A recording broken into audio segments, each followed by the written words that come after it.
Hey everyone, welcome back to Here in Apologetics. Today I have Dr. Jonathan McLatchie. We're going to be talking about evidentialism and religious epistemology and all kinds of fun stuff. He's an apologist, he's a professor, he has his website, talkaboutdoubts.com, which is in that hat right there. Jonathan, welcome. How you doing today? It's great to be here. How are you doing?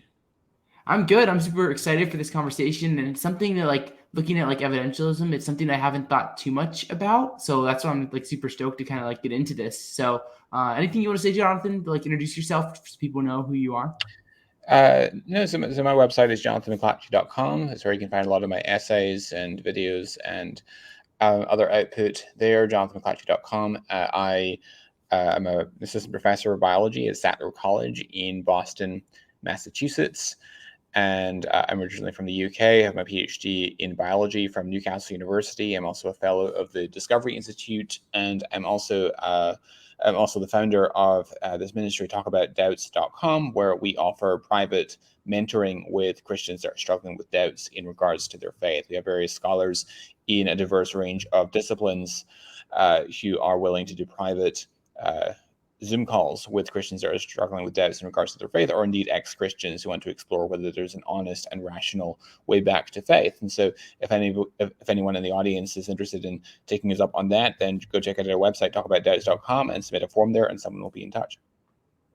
And I saw you guys did your first in-person conference, right? Just in Michigan with the McGrews and all kinds of people, right? Yeah, we just had our first weekend retreat. It was a private event.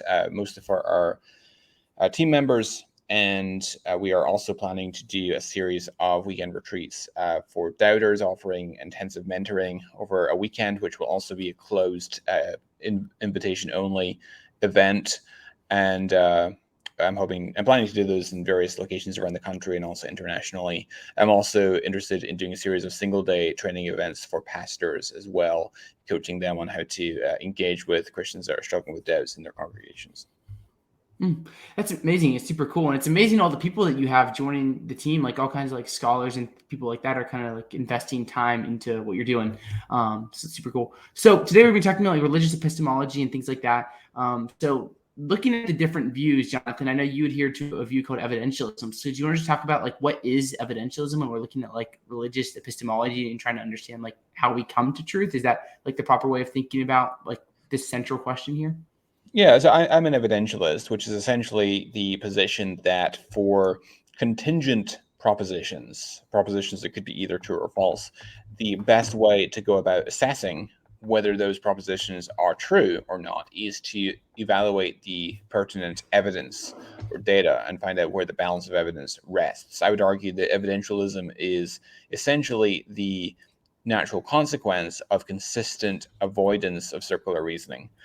And that would stand in contradistinction to other apologetic systems like presuppositionalism and Reformed epistemologies. So presuppositionalism is essentially the perspective that you need to begin with the Bible as a precondition for rationality and logic and so forth. And perhaps we can get into later some of my reservations about that particular approach. Classical apologetics is subtly different from evidentialism in that it insists that one must, in principle, establish the existence of God using the classical arguments for theism before one can adduce arguments for specifically Christianity, such as the evidence for the resurrection and things like that. The argument, of course, would be that a miracle, by definition, is an act of is a special divine action, and so short of an independent demonstration that God exists, there's no God to perform the miracle, and so it would be reasoning in a circle. That's at least how the classical apologist argues, and I have my own thoughts about that. I disagree with the classical apologist. I think you can actually start with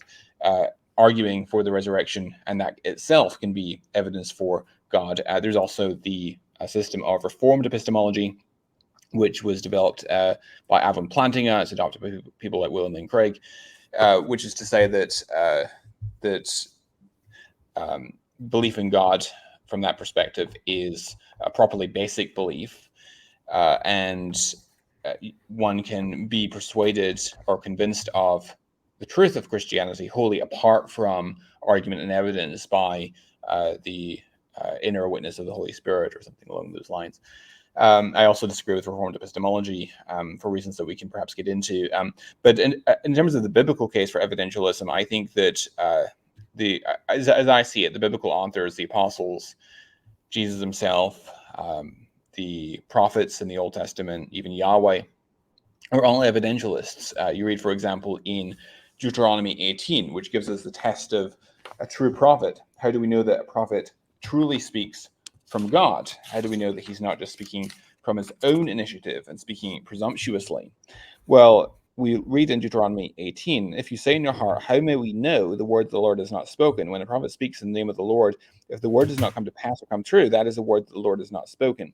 The prophet has spoken it presumptuously, you need not be afraid of him. In other words, if you want to know whether a prophet truly speaks from God, then you want to look at the evidence. Does this prophet consistently forecast the future? Or another example in the Old Testament is in the book of Isaiah and chapter 41, where we read, as God is speaking to the idolaters through the prophet Isaiah, and he says, set forth your case, says the Lord, bring your proofs, says the King of Jacob. Let them bring them and tell us what is to happen. Tell us the former things, what they are, that we may consider them, that we may know their outcome, or declare to us the things to come. Tell us what is to come hereafter, that we may know that you are gods, do good or do harm, that we may be dismayed and terrified. Behold, you are nothing, and your work is less than nothing. An abomination is he who chooses you. And so you can see that God challenges the idolaters to adduce evidence that supports the reality of the gods that they claim to worship. In the New Testament, you have Jesus, for instance, in Matthew 11, where he's approached by disciples of John the Baptist from prison, asking, are you the one that we've been expecting, or should we wait for another? And Jesus tells these disciples of John to go back to John, tell him what to hear and see. The blind receive their sight, the lame walk, deaf hear, lepers are cleansed, and so on. In other words, go back to John, tell him about the evidence you've seen around you. And indeed, that the Apostle John, who wrote the fourth gospel, actually uses the word sign to describe the miracles that Jesus performed, because these are signs that authenticate Jesus' messianic identity. You find also the apostles are vindicated or authenticated by miraculous signs. For example, in 2 Corinthians, in chapter 12, Paul says to the Corinthians that the signs of a true apostle were performed in your midst. And so, again, we have evidence of the scriptures tell us that miraculous signs are given as authenticating witnesses to the apostolic credentials of Paul and other apostles. In the book of Acts, in Acts chapter 17, we read that Paul said, speaking in Athens, says that God has set a day when he will judge the world by the man he's appointed. He has given assurance of this to all by raising him from the dead. Actually, the word translated assurance there is the accusative form of the Greek word pistis, meaning faith. He's given faith of this to all by raising him from the dead. And in other words, faith is something which is evidence-based. And so that's kind of, in a nutshell, the biblical case for taking an evidentialist approach to epistemology. So there's a lot here, Jonathan, and I'm wondering, one of the things you talked a lot about is like the biblical data supporting like an evidentialist view of things. Like you talk about how they were told like the apostles, they're vindicated by their signs. Like you can see like through the signs that points them to they're like true like messengers from God and like getting to things. So do you think that like when Peter was like walking around and like doing miracles by the power of God and things like this, do you think he had something in like evidentialism in mind? Like, was that something that they like consciously were aware of, or do you think it's like more indirect? If you understand what I'm trying to say here, like what did they think? Like, if we could go back and like probe the mind of the disciples, what were they thinking with this? Yeah, question? I mean, I think that they viewed these as authenticating signs. I mean, in 2 Corinthians, Paul says in chapter 12, verse 12, the signs of a true apostle were performed among you with the utmost patience, with signs and wonders and mighty works. Right. In other words, they're called signs of an apostle. In other words, they are there to authenticate the credentials of those who are purportedly apostles. And Paul seems to appeal to the Corinthian church, and he seems to think that the Corinthians can personally attest to having witnessed these miraculous signs that were performed in their midst that testify to his apostolic identity. So I do think that was how these signs were viewed. There's also, of course, alluded to in the book of Romans in chapter number 15, where it says, where it speaks about signs and wonders that were performed as well. So yeah, does that answer your question? Yeah, no, I think that's great. See, kind of like the idea like of the biblical warrant of evidentialism is like the constant pointing to like signs and wonders is like the signs and the evidence of like God and his movement in the world and things like that. Mm-hmm. Right, exactly. Okay. And yeah, and also in Romans 1 verse 20, Paul says that God's eternal nature and divine attributes are clearly perceived through what has been made, so that men are anapologetus, without an apologetic, without an excuse. In other words, Paul agrees with the psalmist in Psalm 19 that the heavens declare the glory of God, the skies proclaim the work of his hands. In other words, when you look at nature, we see manifest evidence of God's creation, God's artistry, and I totally agree with that. I think that Paul would feel very vindicated by what we now know about the incredible evidence of the complexity of biological organisms, for example, and the fine-tuning of the laws and constants of our universe, and so forth. So yeah, I think that Scripture through and through is heavily evidentialist in terms of its prescribed epistemology. Okay. Anything else you want to say on like why you prefer like an evidentialist like way of thinking about things before we look at how it compares to other methods? No, I think we've more or less summed up. I mean, I can respond to objections to evidentialism if you like, or we can get into those later. Well, we can do that in a minute. So let's look at like first how it compares to other methods. So obviously, like a very like common, at least online method is presuppositional apologetics, where it's kind of like the idea that you're going to presuppose God because he maybe is like the logical precondition for like logic or something. So like, what do you think? Like, how do you think evidentialism is going to like cash out compared to like a precept view of apologetics? Yeah, so presuppositionalism basically argues that unless you start with biblical revelation, you lack a precondition for logic and rationality and reason itself. And I just don't see that. There's a number of problems with presuppositionalism, in my view. One of those problems is that it engages, of course, in circular reasoning, where you start with a conclusion and then you go seeking evidence to support that conclusion. And when you challenge a presuppositionalist on their circular argumentation, where they start with a conclusion, Answers in Genesis and other young Earth creation ministries often do this, where they start with a conclusion that of not only Scripture but a particular interpretation of Scripture, and then they go and try to find evidence and make it consistent with what they understand Scripture to be saying. And when you challenge them, when you press them on this circular reasoning, how they typically respond is to say that, well, everyone needs to engage in circular reasoning, and they'd like to draw this distinction. I think it's a false distinction, but they draw this distinction between vicious circular reasoning and virtuous circular reasoning, and the non-vicious or the virtuous kind of circular reasoning, in their view, is where we might appeal to, say, deductive logic and rules of inference. And they would ask, well, how do you justify deduction without utilizing deduction to do so? And so you have to start somewhere. And so there has to be some level of self-referential appeal. That's how the argument goes. Now, the problem, though, is that the presuppositionalist typically equivocates between two sorts of presuppositions. There are presuppositions involving analytically true statements versus those involving content. So, for example, to see this distinction, consider the statement that all bachelors are unmarried. Well, do we have to start going and interviewing bachelors to find out if they're married or not? Well, no. We can just simply analyze the constituent terms, and we find that the statement that all bachelors are unmarried is true by virtue of what we mean by bachelor and what we mean by unmarried. To be a bachelor is to be unmarried. And statements like 2 + 2 = 4 or A is not non-A seem to me to be true in that sense. So 2 + 2 = 4 is true by virtue of what we mean by 2 + = 4. The statement that A is not non-A is true by virtue of what we mean by A and what we mean by non-A.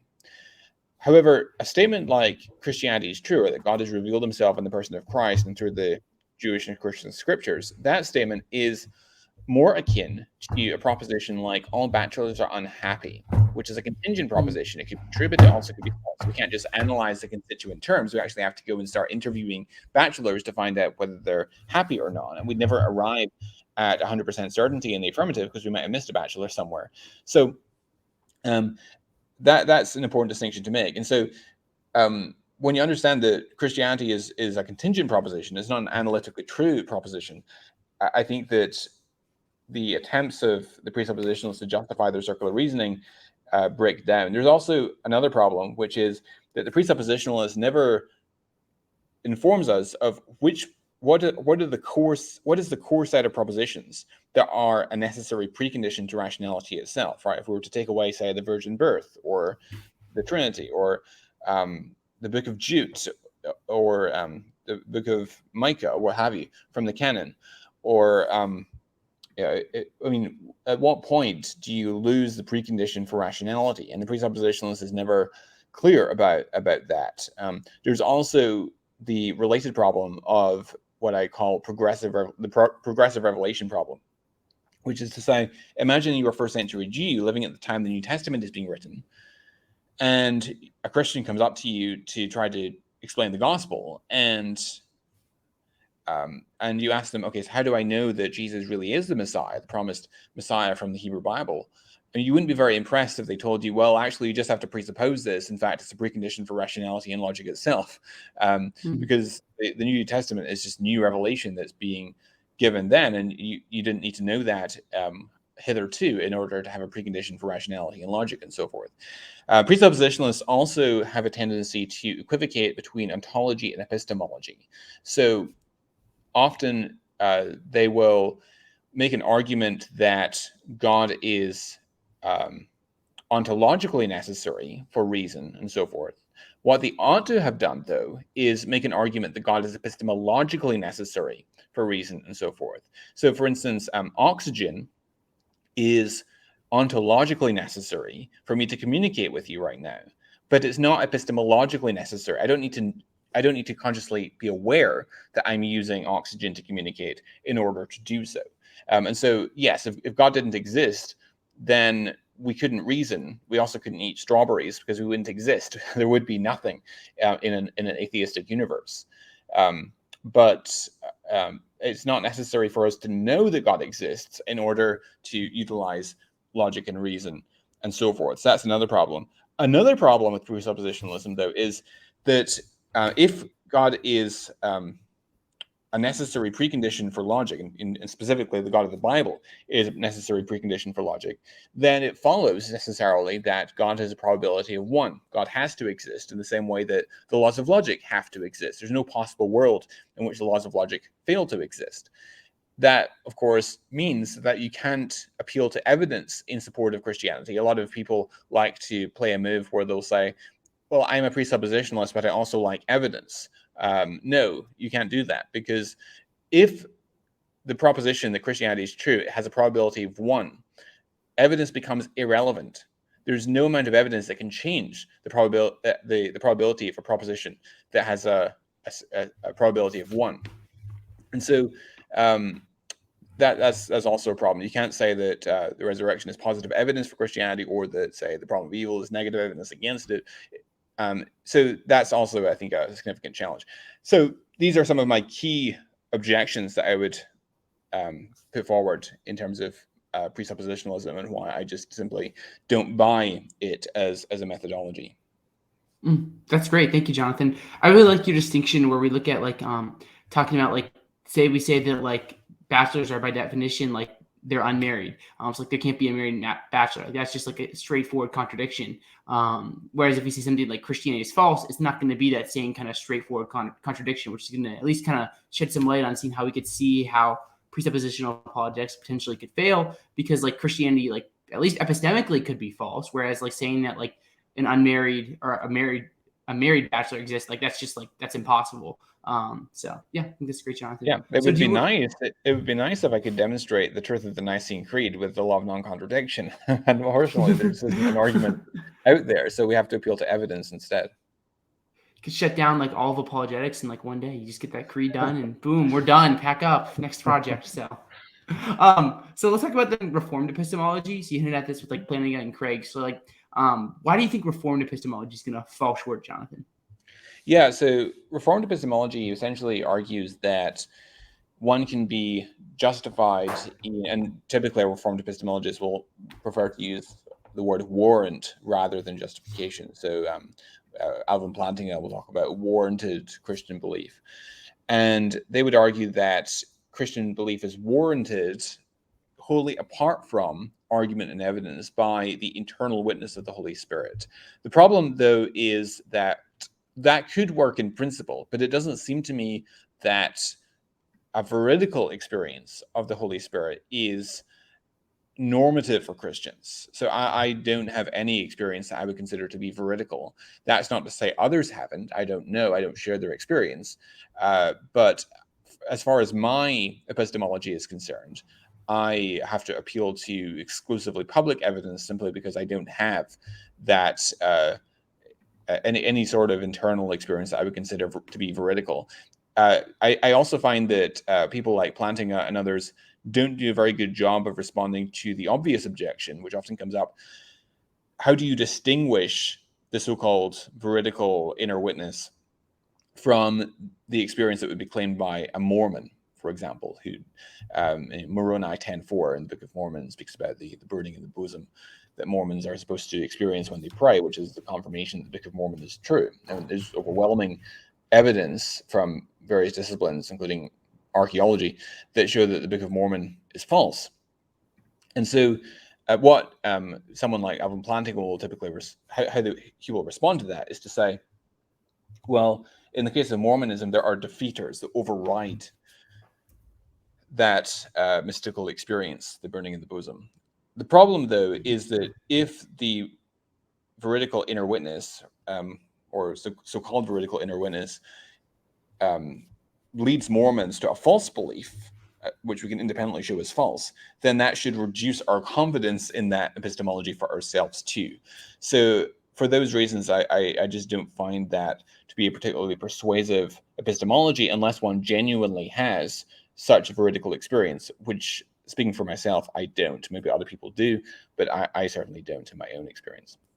Does that make sense? Mm-hmm. So yeah, so with like Reformed epistemology, like the question is like, it's like how are we going to differentiate between like a Mormon saying like they've experienced God versus a Muslim versus like an evangelical Christian? Like we're going to have that kind of difficulty in trying to say like which like worldview is actually true if like they're all going to have these kinds of experiences. Is that what you're getting at? Exactly. Right. Mm-hmm. Yeah. So how do we distinguish the Christian's experience from the Mormon's burning in the bosom, or from any other religious system? It seems to me that it's difficult to qualitatively tell those apart.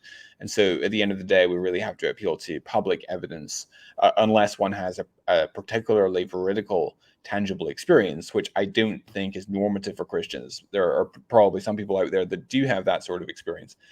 I just know that I'm not one of them, and it doesn't seem to me that that is a normative experience for a Christian. Mm-hmm.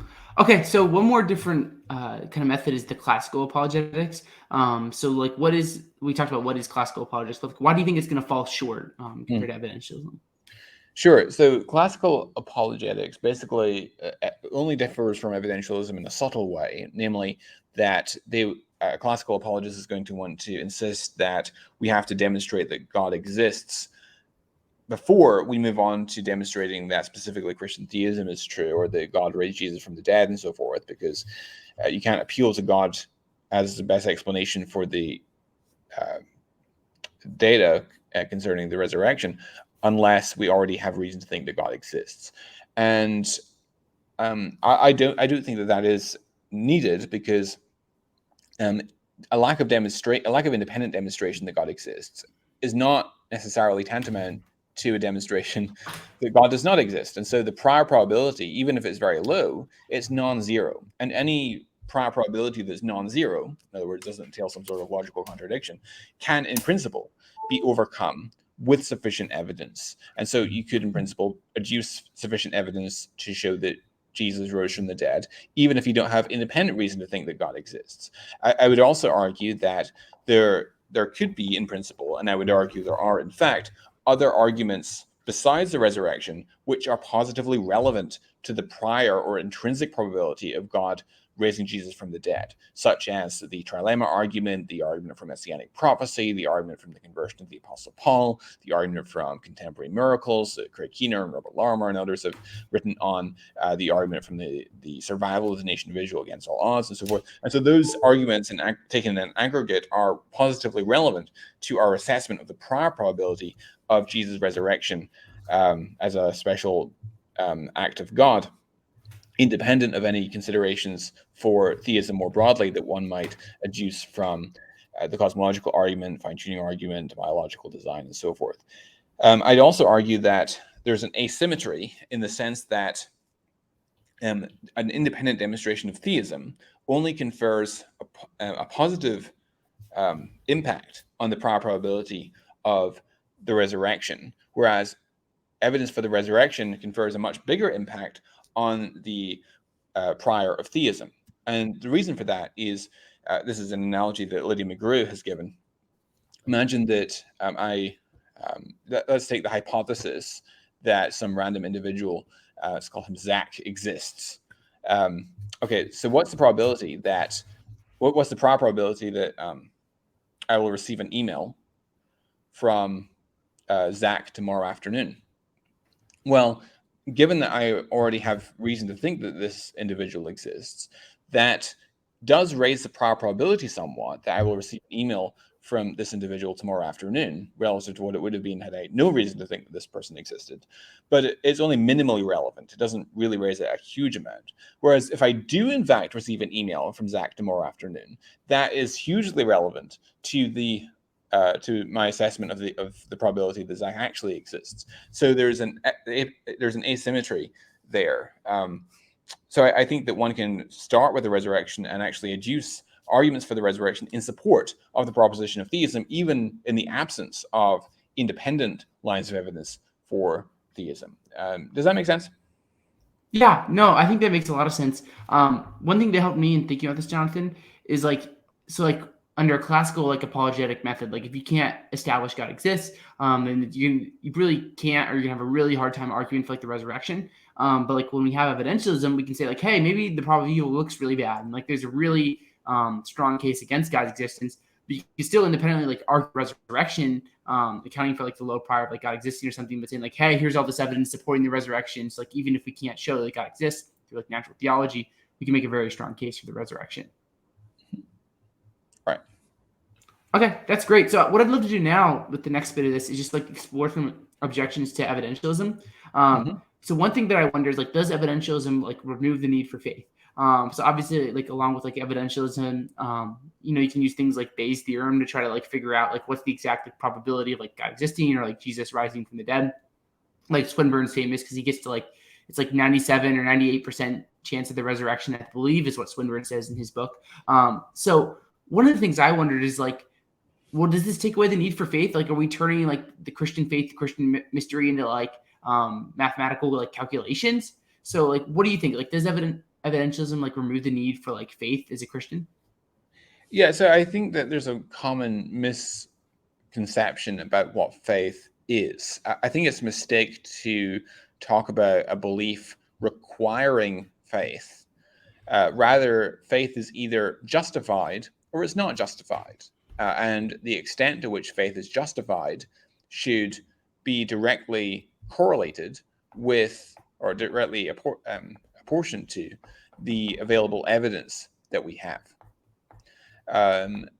So the more evidence that I have for a proposition being true, the more inclined I am to exercise faith in that proposition. In the same way that, so when I step on an airplane, I'm entrusting myself to the pilot and the engineering and so forth of that plane. And the more reason I have to think that flying is safe, the more inclined I am to actually get on an airplane and exercise faith in it. And I think it's exactly the same thing with Christianity. I think that the evidence for Christianity is quite overwhelming.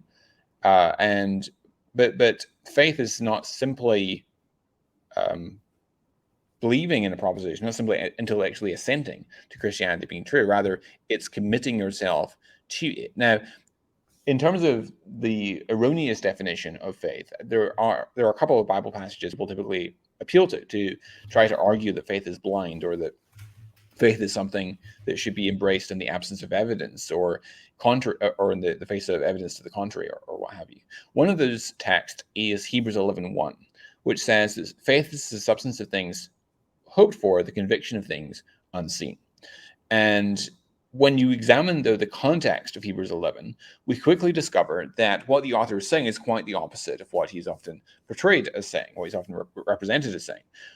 He's saying that faith is trusting God with his future as yet unrealized promises in view of his past faithfulness. And if you look at the great Hall of Faith fame, if you will, in Hebrews 11, we discover that that is the pattern that we find. People trust God with his future as yet unrealized promises in view of his past faithfulness, which provides evidence that justifies them trusting God with his future promises they haven't seen fulfilled yet. So to take an analogy, a man on his wedding day trusts his spouse to perform her wedding vows, not because he's seen her perform the wedding vows yet. They haven't had a chance to fulfill them yet. He hasn't seen it as yet future.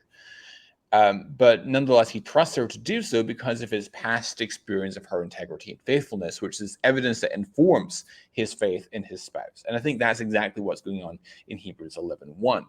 The other text that sometimes comes up is John 20, verse 29, where Thomas has just requested to see the prints of the nails that went through Jesus' hands and feet and the spear wound from Jesus' side. And in verse 29, Thomas says, verse 28, Thomas says, "My Lord and my God." And verse 29, Jesus says to Thomas, "Because you've seen, you have believed. Blessed are those who have not seen and yet have believed." And so there's another text that sometimes people have appealed to justify the view that faith is blind. And I don't think that's what Jesus is saying there either. In fact, looking at just John's Gospel, we find just in that very same chapter, in verse 30, it says, "Now Jesus did many other signs in the presence of the disciples, which are not written in this book, but these are written so that you may believe that Jesus is the Christ, the Son of God, and that by believing you may have life in his name." In other words, it's a witness statement to Jesus' miracles are supposed to provide evidence that give you confidence in his messianic identity. Also, the very word sign indicates that these are supposed to be authenticating witnesses to Jesus' identity.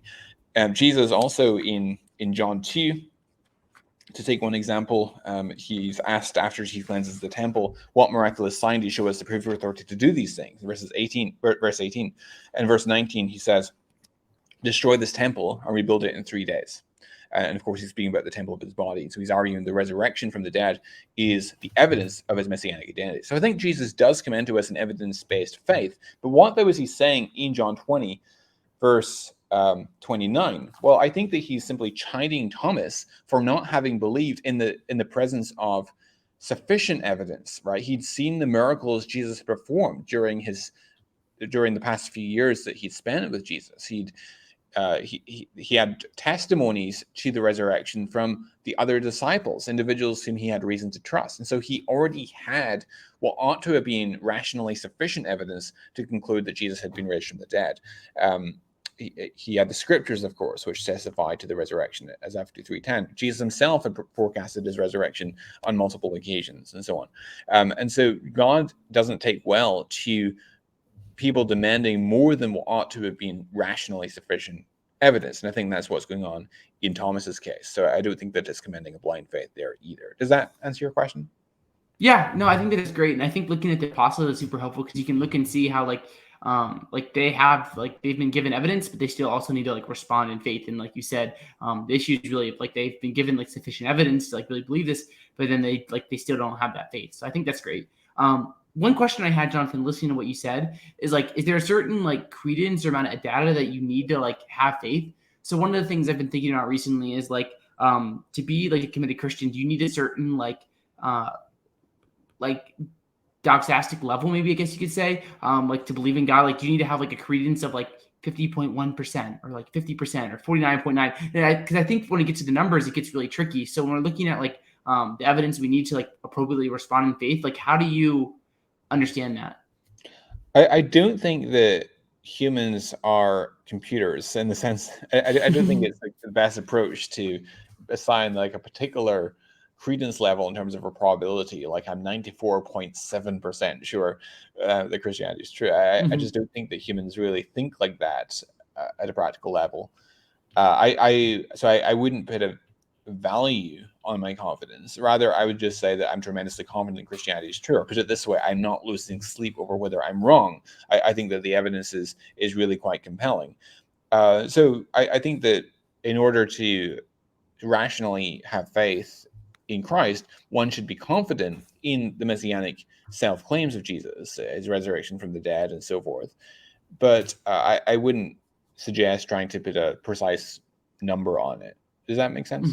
Yeah, I think that's really helpful, and I feel the same way. Like I think that it's really hard to put numbers on like your credences because it gets really tricky. So do you think though that like you need that belief to have faith? Because like what if someone's like, hey, like like there's some good reasons to think God exists, but I don't know, I have a really hard time seeing it.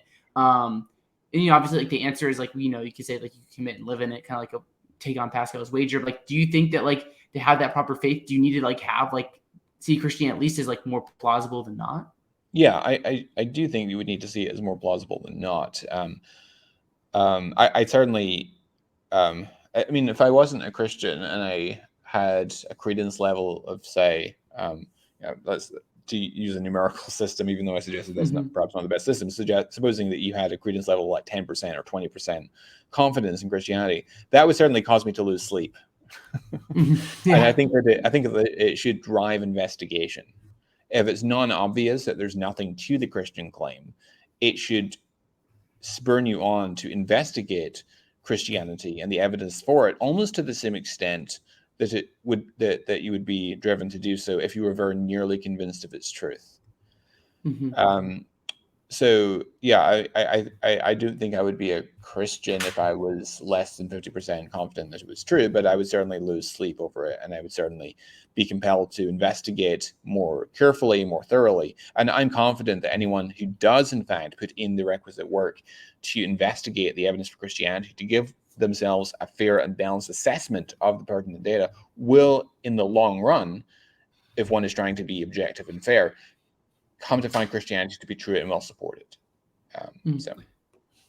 Yeah, I think that's great. Thanks, Jonathan. So one of the things I'm wondering is like, does evidentialism require that even people like uninterested in apologetics like examine the evidence for Christianity? Because there's a lot of people like in the pews or at church that are committed Christians and like really sold out to like living like Jesus, and like you could say even like a lot of like pastors and things like this.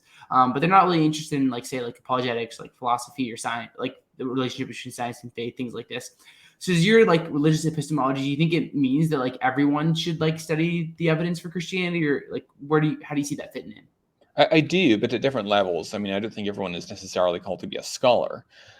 So not everyone needs to dig into it at the same level. There's also, sometimes I get asked, doesn't your epistemology mean that if you are if you haven't done a lot of research in apologetics and you're irrational in being a Christian? And I don't think that's necessarily the case. I think that one can have a tacit or implicit rational justification for Christian faith, even if one couldn't give an explicit account of it. So, for instance, I think that people can have a tacit or implicit rational justification that God exists simply from looking at the created order and observing the incredible designoid features of, say, the human body, or embryonic development, or looking at the night sky on a starry night and so forth, and observing that the order of nature doesn't seem to be the result of chance and physical necessity. There seems to be a mind involved there. And even if they wouldn't be able to get into do a public debate with Graham Oppie or something like that, they would nonetheless still be rationally justified. And hopefully over time, as one matures in the Christian life, what was at first in seed form, or this implicit or tacit rational justification, can become more and more explicit over time. And I think it is one aspect of Christian maturity. And in terms of the biblical text, I don't think it's quite as obvious immediately that Christianity is true. I think it is immediately obvious that God exists from nature. But I think that you can even have that sort of tacit or implicit rational justification from studying the scriptures as well. If people read, for example, prophetic texts like Isaiah 53, and they see Jesus there, even if they couldn't do a debate with Rabbi Tovia Singer, because there's also features of the New Testament that have hallmarks of verisimilitude. You might come across, for instance, the criterion of embarrassment, or you might notice unexplained allusions in the text, or the ways that different texts concerning an event overlap and dovetail and interlock with one another in ways that are surprising on a non-reportage model, and so forth. And so I think you can have a rational tacit justification for Christianity, even if you couldn't give an explicit account of it. Does that make sense? Yeah, I think that makes sense. Yeah, I think that's good. So one more thing I'm wondering about, Jonathan, is like, how does an evidentialist case for God, how's it going to differ than like other methods of like apologetics? What if you're like making a case for like theism? Like, is it going to look differently than like the classical? Obviously, it's going to look different, like a precept method. But how does it look different in an evidentialist perspective when you're making like a case for God? You mean relative to classical method? Yeah, I guess classical method, because I mean, I think precept's pretty obvious how Yeah. it's different. So yeah. Yeah, I mean, sometimes it doesn't look that different. I mean, the only subtle difference is that I have no qualms about starting the conversation by appealing to the evidence for the resurrection. I don't need to go through the arguments for theism before I can get to the arguments for Christianity, theism doesn't even need to be a starting point. It doesn't even need to be common ground with my conversation partner. The resurrection itself can be justification for theism. So that would be the only major difference between classical and evidentialism. Does that make sense? Yeah, that makes sense. So do you think that, like, obviously, like, there's different, like, even like within these methods, like other ways of arguing for God. So if you ever listen to a William Lane Craig debate, which I'm sure like everyone listening to this has, he usually like brings out like his like 4 or 5 arguments with like premises and conclusions that follow, and they lead to like the conclusion that you can't escape, like God exists. Like if the premises are true and like Craig's Kalam, and you follow it from like first cause to God, like God exists, and that's it. It doesn't really matter if there's other arguments, if his argument would hold. So do you think like that kind of approach is like the best approach for like arguing for like God or the resurrection? Or would you be more inclined to, like, obviously Swinburne has a different route where we're going to look at things like more from the light of like Bayes' theorem and things like that. So like, how would you make a case for God? What do you think the best way to go is? Yeah, I'm more aligned with the sort of approach taken by Richard Swinburne, which is to take a more inductive or probabilistic approach to making the case for theism more broadly and Christianity more particularly. I'm not a fan of deductive syllogisms like those that William Lane Craig likes to adduce in his debates on the Kalam and the fine-tuning argument and so forth. I mean, a deductive syllogism is only as good as the premises that you feed in. And since the premises are almost always uncertain, I prefer to make the uncertainty explicit by presenting the argument in probabilistic or inductive terms, and making a more modest expression of the argument. I also think that the deductive formulation of some of these arguments can give the misleading impression that one has to independently justify theism with each of the arguments, which is not necessarily the case. A very common mistake that atheists make is that they will evaluate, say, the cosmological argument, find it to be inconclusive, and move on to the fine-tuning argument, find it to be inconclusive. Maybe there's a multiverse or something like that. And then they'll move on to origins of life arguments, and find them to be inconclusive, and so on.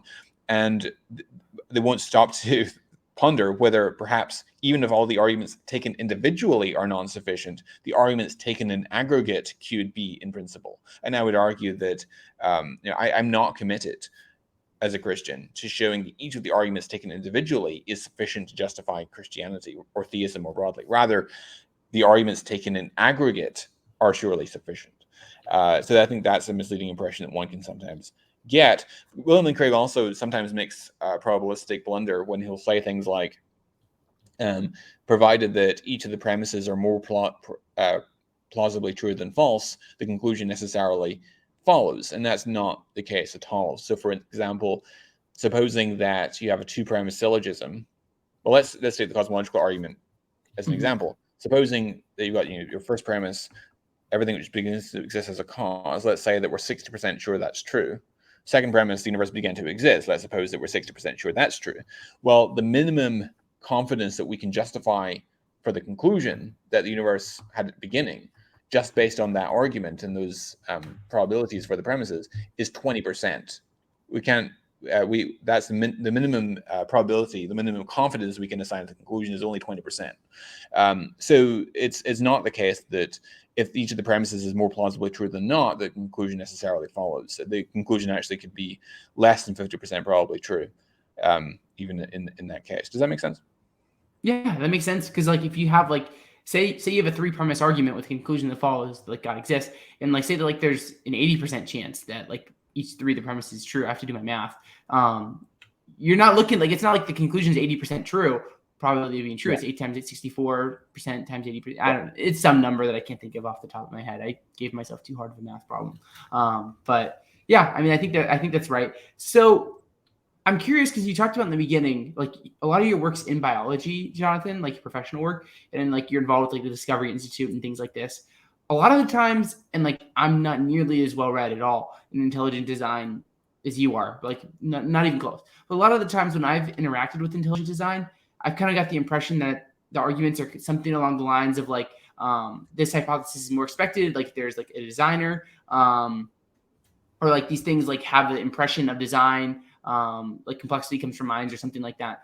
And like, or in reverse, like neo-Darwinism, like I feel like whenever I read ID, I hear neo-Darwinism so much, or Darwinism. It says it can't explain this process for whatever reason. To me, that seems more like Craig's method, where we're trying to like get like it's either this or that, than like a probabilistic method. Do you think I'm right, wrong? What do you think? I mean, that's not the way that I would express the argument, and I do think the majority of ID proponents, I don't think, would express it that way. The way that I would express it is in Bayesian terms. So I would argue that certain features of biology, such as the functionally specific information content along the sugar phosphate backbone of the DNA molecule, for example, is more probable given the supposition that a mind was involved than given the falsehood of that hypothesis. And therefore, it tends to confirm the design hypothesis. And then there's other features such as irreducibly complex systems, for example, which require multiple codependent changes in order to realize. And natural selection only, of course, ensures the survival of the fittest, not the arrival of the fittest. And so you have to appeal to a lot of chance to get these mutually codependent mutations to occur. And there's of course the origins of developmental pathways, where you have to visualize a complex end goal, and minds are much better at visualizing complex end goals and bringing everything together to realize those end goals than stochastic unguided processes that can't visualize complex endpoints. When we observe systems where you have higher level objectives that are accomplished by multiple sub-functions that have to work together in unison to achieve that higher level objective. I mean, these are the sorts of things that are not particularly surprising given the hypothesis that a mind was involved, but are wildly surprising on the falsity of that hypothesis. A common mistake that people make, by the way, is to suppose that in order for a theory, a hypothesis like ID to be supported by evidence, it needs to make strong predictions. And this is simply false epistemologically. Tim McGrew gives this analogy, which I think is good, which is, suppose that you're hiking in a forest and you're well away from civilization, roads, and so forth, and you come across a rundown shack or a cabin in the forest, and at first blush, it doesn't appear that there's anyone inhabiting this cabin, and so you go over to inspect to find out if there's anyone there, and you open the door, and on the table is a cup of Earl Grey tea, which is still steeping, and there's a tea bag inside the cup, and it's not at room temperature, it's still steeping. And you might wonder, okay, so on the hypothesis that the hypothesis that the cabin is in fact inhabited, how likely is it that I would find this cup on the table that has specifically Earl Grey tea on it that's still steeping? Well, it's less. I mean, it's we can't put an exact figure on how probable that would be, but it seems that it's quite improbable on the hypothesis that it's inhabited. However, it's more probable that you would find that on the hypothesis that is inhabited than it is on the falsity of that hypothesis. So it doesn't need to be a prediction that has a probability of more than 50%. It just needs to be more probable on the hypothesis than on the falsity thereof. And therefore, it would tend to confirm the hypothesis, in fact, overwhelmingly confirm the hypothesis that the cabin is inhabited. And likewise, the same is true with respect to what we find in biological organisms.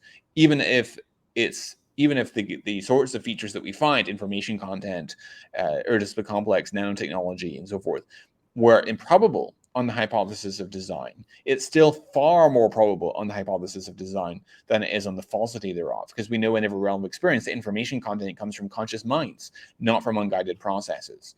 Likewise for higher level functions performed by multiple well-matched interacting subcomponents and so forth. So does that make sense? Does that answer your question? Yeah, no, I think that's great. And I like the way you talked about saying like this idea, like whatever it is in maybe like biological complexity or something, is more expected in like the design hypothesis than some other hypothesis. So yeah, I think that's great. And that's my favorite form of like an argument. So go ahead, tell me about like how this applies when we're looking at like to the case for the resurrection. Yeah, so the approach that I take to arguing for the resurrection is what I call the maximal data approach, and that's a term that was coined by my colleague and friend Dr. Lydia McGrew, and it stands in contrast to the minimal facts approach to making the case for the resurrection. Are you familiar with the maximal data perspective? A little bit, not like crazy amounts, but like yeah, I'm familiar with it. Yeah, so basically our critique of the minimal facts approach to the resurrection is that so as you know, Gary Habermas likes to limit the data set to those facts which are, first of all, in his judgment, well confirmed by the historical evidence, and secondly, that enjoy a large body of scholarly support from across the theological spectrum. And one of the problems, though, is when it comes to the appearances fact, which he's right, the appearances in some sense is accepted by more than 90% of scholars across the spectrum. When he is pressed on the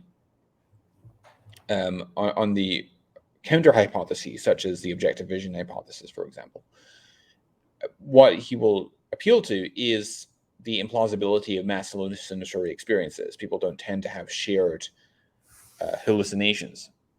And the problem, though, is that that's no longer a minimal fact by his criteria, because the group experiences are not part of the minimal fact data set if we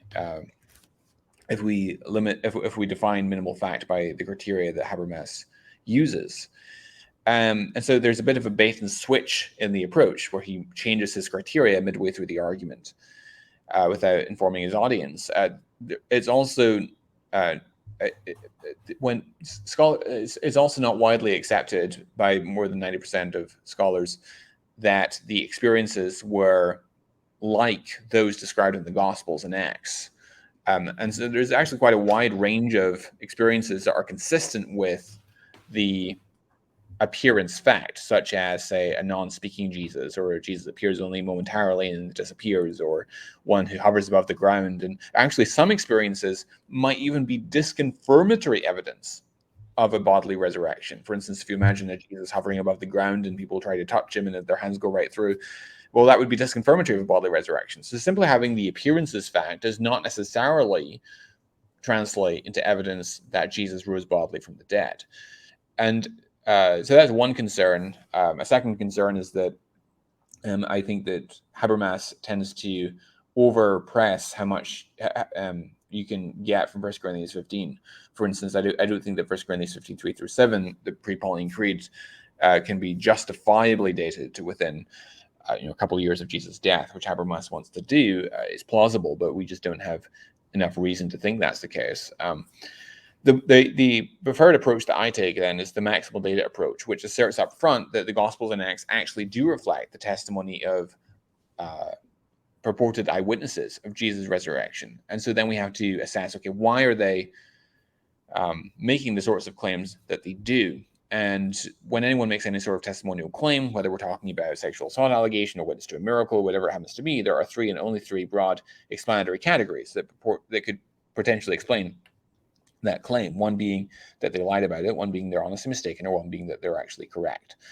And when we look at the content of the apostles' claim, we find that it's a sort of set of testimonial claims it's difficult to be honestly mistaken about. They involve individual sightings, not just individual sightings, but group sightings, group conversations with Jesus, long discourses with Jesus, physical contact with Jesus, eating breakfast with Jesus on the shore of the Sea of Galilee, watching Jesus eat broiled fish, according to Acts 1, it's extending across a 40-day time period and so on. It's the sort of thing that's very difficult to be honestly mistaken about. And then when you look at the context of the apostles' claim, we find that there is a context of persecution in the early years of the Christian movement. And so the early apostles then voluntarily underwent and endured sufferings and labors and dangers and hardships and persecutions, and in some cases martyrdom on account of their testimony of Christ's resurrection. And that goes a long way towards establishing their sincerity in that claim. And so by showing the incredible implausibility of those two contending hypotheses, namely the apostles lied or that they were honestly mistaken, you in turn show that the most probable or best explanation of the dead is that in fact Jesus rose from the dead. And of course, the crucial premise there is that the witness statements, so we find in the Gospels and Acts, actually do reflect what was being asserted by those who were purportedly eyewitnesses of Jesus' resurrection. And I think that we can establish that quite well with various lines of internal and external corroborations of very minor and specific details that we find in the Gospel accounts. Does that make sense? Yeah, I think that makes sense. So yeah, I think that's anything else, Jonathan, you want to say? We talked about like the case for the resurrection, the case for God, and like it seems like in both of these, like we're adding evidential chips, looking at things that are expected on your like the resurrection or God existing, and things that aren't expected on other hypotheses. Yeah, anything else you want to add? We could talk about the common mantra that extraordinary claims require extraordinary evidence, if you like, because this is, of course, put forward by that slogan comes from Carl Sagan, famous popularizer of astronomy and science. But of course, the idea goes all the way back to David Hume, famous Scottish philosopher. And basically, the argument is that one cannot justify belief that a miracle has occurred in history, because a miracle, by its very nature, is a very unlikely occurrence. If it wasn't highly improbable, it wouldn't be a miracle. In fact, if it wasn't the least probable explanation, it wouldn't be a miracle. And so the historian, so the argument goes, can never infer a miracle as the best explanation, because any other naturalistic contender, no matter how wildly implausible, is still got to be more plausible than the hypothesis that a decaying corpse was somehow revived, which flies in the face of uniform repeated experience and, of course, the laws of nature.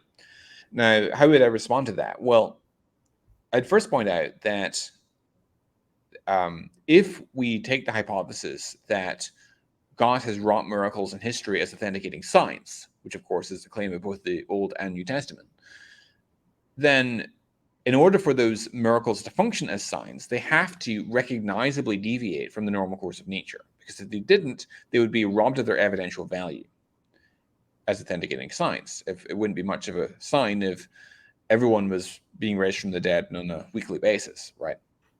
And so the fact that miracles do, in fact, stand out recognizably from the normal course of nature, the way nature normally behaves, can't be taken as a serious blow to the hypothesis that God has used miracles in history in that way. So a frequentist approach is perhaps not the best approach to our assessment of Jesus' resurrection and the intrinsic plausibility thereof. We also have there's some good counterexamples in science where, for instance, Tim McGrew gives this analogy. According to certain theories of nuclear physics, protons spontaneously decay, and it's thought to be such a rare event that it's never actually been observed. And yet, because there's, according to some models of theoretical physics, there's a theoretical basis for supposing that protons can sometimes spontaneously decay. There are tanks that are set up deep underground to try to detect these instances of spontaneous proton decay, even though it's never been observed. And so obviously you can, in fact, there can be considerations other than frequency, which are relevant positively to the intrinsic probability of a given phenomenon. And of course, in this case, it would be underlying theoretical considerations. Now, in the case of Jesus' resurrection, I would argue that even if it's the case, which I'm prepared to grant, that the intrinsic probability of God raising any old Joe Blow from the dead is quite small. God doesn't seem to be in the business generally of raising people from the dead. It could be the case, and I would argue it is the case, that there are other independent considerations in Jesus' case that mean that the intrinsic probability of God performing a miracle in his case are better than in the case of some random individual, such as and these independent lines of consideration I would draw upon would include the trilemma argument, which says that there's good historical evidence that Jesus actually claimed divine status. That being the case, one of two things is true: either he was God or he wasn't, and if he wasn't, either he knew he wasn't or he didn't. And there's a very small reference class of individuals that can be honestly mistaken about being the creator of the universe and the God of Israel incarnate, and Jesus doesn't seem to fit that reference class. And the fact that Jesus was willing to get himself crucified on account of that claim goes a long way towards establishing its sincerity, and so it tends to move the needle in the direction of Jesus' divine and messianic identity. Another argument, of course, would be the argument for messianic prophecy. There's many examples one could deduce. One example of that would be, so Isaiah 53 verses 1 and 2 tell us that the Messiah was supposed to be rejected by his own people, and yet according to Isaiah 42:6 and Isaiah 49:6, the Messiah was supposed to bring representatives from all nations to recognize and worship the God of Israel. He was supposed to be a light to the Gentiles, so God's salvation will reach the ends of the earth. But no one besides Jesus has ever accomplished that feat, and that's a very remarkable thing, a messianic claim being rejected by his own people, and yet nonetheless bring representatives of all nations to recognize the God of Israel. That, again, tends to tip the scales in favor of Jesus' messianic identity. And then you could use other similar lines of argument from messianic prophecy as well. There's also the argument from the conversion of Paul and so forth. So there's background considerations that bear independently on Jesus' messianic identity and therefore are positively relevant to our assessment of the intrinsic probability of God performing a miracle in Jesus' case. So for those reasons and others, I don't buy the argumentum sagani, which is which Tim McGrew names in Carl Sagan's honor for that argument require extraordinary evidence. The argumentum sagani, I like that. It's a good way of giving it a fancy name. But yeah, I mean, I share the same intuitions as you. It's just, to me, it's like, well, if there's good evidence supporting something, then we're on the right track. And at best, an extraordinary claim would just have a low prior probability. But if there's a bunch of really good evidence to support it, then, it doesn't really matter. So yeah, this is great, Jonathan. Thank you so much for coming on. I'd be curious, like, how, if people want to like follow you, connect with you, things like that, how can they do that? Yeah, so you can find my website at jonathanmclatchie.com. I also have a YouTube channel, which is just Dr. Jonathan McLatchie. These would be the best places to follow me. I'm also on Facebook and Twitter. And if you are a Christian that's struggling with doubts about your faith and you'd like to talk to a professional scholar about your concerns and questions, you can go to talkaboutdoubts.com and get in touch there as well. You can also just pause this YouTube video right now and just look at Jonathan's hat and type that URL into the description, and it should hopefully take you to the right place. So yeah, Jonathan, thank you so much for coming on today. It's been such a pleasure, and yeah, I've just really enjoyed this conversation. So thank you so much. Thanks so much. Great to be on. Yeah, and thank you everyone for tuning in. Hope you have a good one. If you're new here, encourage you to subscribe, like all that fun stuff. And if you value content, we have Patron, patreon.com/Apologetics. That's it for today. We'll see you next time, and God bless.